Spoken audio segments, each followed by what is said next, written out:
Welcome to the April edition of the Hornet Spotlight. As we transition from the winter seasons to the spring seasons, all the spring sports are underway in terms of practice, baseball, softball, tennis, golf, track, the whole spiel. There's a lot of activities going on. We're waiting for the weather to break, but all the coaches have their teams practicing, and we're excited about the spring sports. We hope they can be as successful as our winter sports were. Academically, the academic season, the academic teams are going full force. They competed at Ben Davis earlier in the month, and they will be competing here. The district academic competition will be here in the middle of April. And there are a whole lot of academic activities going on, as well as the athletic stuff that you are used to in the spring of the year. Also in the spring of the year, we have the Alumnus of the Month for April of 2017, and he is from the class of 1998.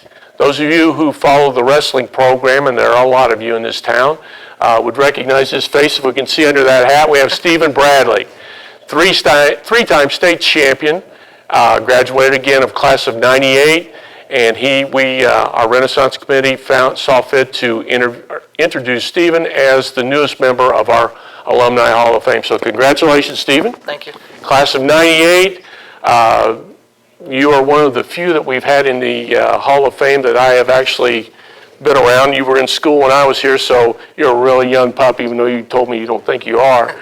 Tell us a little bit about some of the things. Obviously, 3 state championships. There aren't that many people in the state of Indiana that can make that claim, let alone in Beech Grove. So you're a wrestling icon here, but tell us a little bit about what that was like and how you felt in the wrestling room with Coach Feigert and all those other guys that you wrestled with when you were here. It was an outstanding experience, obviously, being able to wrestle for Coach Feigert and having the teammates that I had. I mean, those guys pushed me every day. I worked extremely hard to try to achieve these goals, and it was just an outstanding experience. I don't think that I could have had that experience at any other school. Just with the camaraderie of the team, the way the wrestling program was built from the time that I was young until graduating from high school. What do you think was the key to Coach Feigert and your success? Obviously hard work, but is there anything that you felt like that the Beech Grove program had? You just made the comment it would be, you don't know if you could do that at any other school. What made it special at that time? I think it was just a family environment. Everybody got along. Everybody was friends. We enjoyed being around each other, whether it was in the wrestling room or out of the wrestling room, hanging out. All the parents were involved, cousins, aunts, uncles, It just seemed like it was, from the time I was young, it was always a family environment. It was a packed house back in those days for the wrestling. Yep. There was a lot of people came and watched that. Any particular area? Obviously, I remember you were very consumed with wrestling. That was number one. Is there anything else going on at school at that point in time that you think, hey, this isn't something I would be adverse to? Any classes you like, teacher, other than obviously Coach Feigert, Coach McNamara, wouldn't want to forget him, but anybody else going on there with you that really helped you along during your 4 years here? Okay.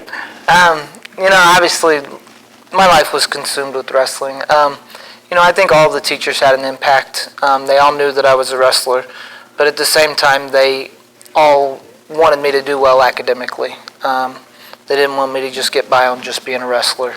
So, that was a good thing to try to get me to understand that the academics were important. That way, moving forward through college and things like that to be successful once we graduated from Beech Grove. So we'll segue from that into college. You obviously were a college wrestler. You had a successful career there. You had a little problem with some injuries, but tell us a little bit about your college wrestling career and where that led you. Ultimately, it led me to coaching, which was, what I do today. But with had my ups and downs in college. Was a national runner-up in junior college level. Ended up with a degree from University of Indianapolis. in exercise science, and then kind of led me right into the coaching realm from there. As a college wrestler, what kinds of things did you see different wrestling at that level as opposed to being a high school wrestler? Everybody's good. Once you get to that level, everybody is going to go out, push the pace, try to score points. Everybody's top-notch at that point. So, comes back to work ethic, living your lifestyle the correct way, doing all the little things right from day to day to be the best at that level. And you obviously were successful at the collegiate level as well. You talked about the coaching, which seems like a natural fit for you, someone who is just totally into what they're doing, needs to stay with that, and you have. Tell us how, I think you started at the same school where you wrestled. Yep. Tell us a little bit how you evolved from the mat to the sidelines. Well, once the injury occurred and I was no longer able to compete, I began as a student assistant at first at UIndy, and then the next year I ended up being the assistant coach for the next 3 years at University of Indianapolis, which was a great experience. Coached from really good kids. A little bit difficult when you're a teammate one year and then a coach the next year to try to, separate your friendship from the wrestling room and coach. So that could be a little bit difficult, but it went well. I think because I was friends with some of them, I could push them a little bit harder at that point because they were my friends, so they knew that, I wanted the best for them. From there, I moved to Lincoln College to be an assistant coach for 3 years and then head coach for 4 years at Lincoln. One of the things that you read about and you hear about, some of the people who were very successful in their sport, such as yourself, sometimes they have trouble making the transition to the coaching ranks because you, obviously, besides being just really honed in on your craft, also have some natural talent and some things that just come natural to you, and sometimes there's a hard time teaching that kind of thing because you don't see it. Do you find, as a coach, that was something that you had to adjust to? Or why don't these guys understand this? This should be, it comes second nature to someone who's really outstanding, but as a teacher, as a coach, did you go through that? I read about Larry Bird had to deal with that when he started coaching and some people like that. They see their sport one way and then to try to teach it, it makes it a little tougher for them. Did you go through anything like that? I don't think I did, and the biggest reason, when we were kids during the Beech Grove Athletic Club, when you're a middle school, high school kid, you're involved in helping teach the younger kids how to wrestle. They break the little kids down into groups, and so, when we were in middle school and high school, we were trying to teach what we were learning. So I feel like that had a huge advantage for me when it came to coaching. Just having to teach little kids at that, when I was younger, trying to break down the technique and trying to teach the steps and things like that. So when I got into the coaching realm, it made it much easier for me to break down the technique and things like that because I had experienced that as a younger kid. So Coach Fire, Coach McNamara putting you to work? Yep. They come through. Yep. You're now here in town again. You're back from Illinois. Yep. You're on the west side at Marian University. And you have been tasked with the job of initiating the program, not only recruiting and doing all those things you have to do as a coach, but you have to start the entire program, ground floor. You were talking a little bit about how that got started. Share, if you don't mind sharing that again a little bit, how the program evolved and what you're doing to get it to the point where it's going to be a Bradley-led program. We're going to have winners like Stephen Bradley. We'll see. Let's hope so. So a gentleman named Art Canales was a theology professor on campus at Marian. He wrestled a little bit when he was younger, wrestled a little bit at Ohio University. When he came to Marian didn't have a wrestling program, so he kept bothering the AD that they needed a wrestling program. So the athletic director, Mr. Downing, kept giving him small tasks to do to try to organize, how it would go, who would coach, when are the seasons, who would you wrestle against, and I kind of gave Art a call, Coach Dr. Canales a call when all this was going on, and introduced myself. And from there I just kind of stuck my nose in and stayed in. So kind of helped him work out, how the budget would look, teams we would wrestle, competitions that were available, and just kind of move forward from there. And has it been pretty much what you thought it would be? You got your first full season under your belt. I think you used the term average. Yep. Do you feel like you're on pace? Do you feel like it's going in the right direction? Is there any stumbling blocks that you didn't foresee? Anytime you start something new, it's always going to be exciting, and you look forward to high expectations, but you also have to take small steps. Yeah. I think the biggest thing that hurt us this year was just that we were so young. Being that we were mainly all freshmen, it made it a little bit tougher this year to make the appropriate jump that I thought we would in competition, as far as getting to the level of wrestling that I thought we would get to. At the junior college level, being that, it's a 2-year school, you're dealing with freshmen and sophomores.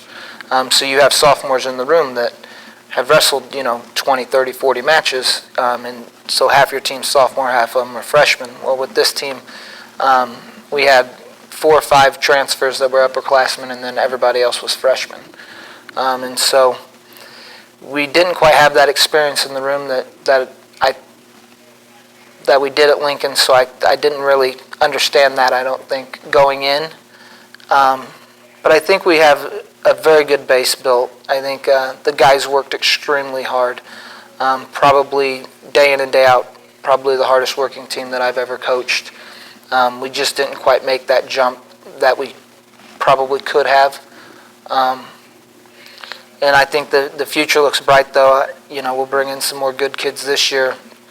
And I think next year we'll surprise some people at how far we come, with the fact that now we've got an entire group of kids that have had a year of college wrestling under their belts, and now bringing in some new kids that'll be able to push those guys and continue to help those guys get better as well. So it sounds like it's moving in the correct direction. I think so, yes. Good.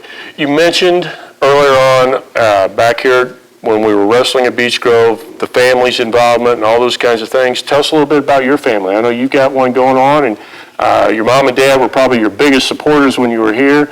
Tell us a little bit about how things are going with the Bradley clan. Everything's going well. Greg, my youngest brother, has 2 twin daughters. Works hard every day. My older sister, Kristen, she's married to Ed Ringham. Works hard every day. My brother Tim works construction. My younger sister Shannon, she's a bartender. So, everybody works hard. Get along well still. And of course, for my family, I'm married. My wife's name is Margaret, and I have 2 kids, 2 boys. Camden, who's 4, he's quite the excited kid. He never stops. His nickname's Turbo, so and it fits him well. And then I also have a 3-month-old son, Caleb, and so that's just we'll see how he acts. You think they might wrestle one of these days? Hopefully at some point, but Camden says he doesn't want to wrestle because he's afraid he's going to get hurt. So that'll change. Again, from the class of 1998, Stephen Bradley has been selected as the Renaissance Committee's Alumnus of the Month. And Stephen, we'd like to thank you for coming in. I know you were on the recruiting trail today. Yep. Thank you for taking time out of that and coming in and sharing your story with us and spending some time. All right, thank you.